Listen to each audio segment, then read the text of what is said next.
Nous allons travailler à nouveau sur Blanche-Neige, sur le texte que vous avez étudié pour aujourd'hui.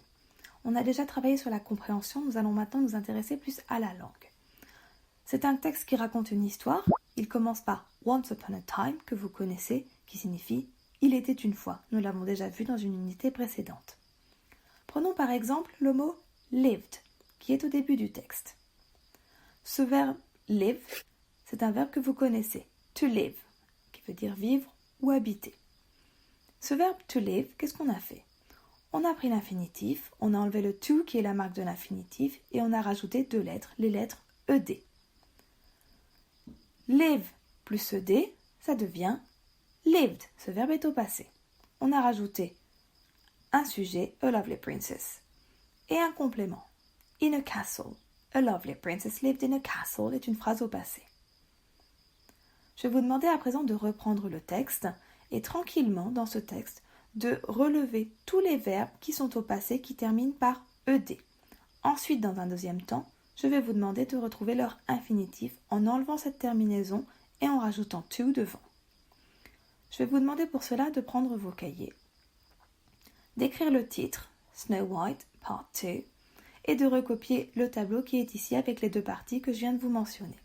Prenez le temps de le faire tranquillement. Attention, dans le texte, il y a deux mots qui terminent par ed, mais qui ne sont pas des verbes. Ce sont deux mots que nous avons déjà vus, notamment un au début de cette unité. Voilà, mettez cette vidéo en pause et faites cet exercice tranquillement. Voilà à présent la correction de cet exercice. Lived, died, married, wanted, asked, answered, replied, ordered.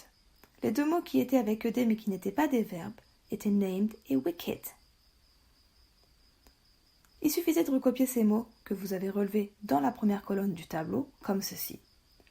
Puis dans un deuxième temps, d'enlever la terminaison ed et de rajouter to.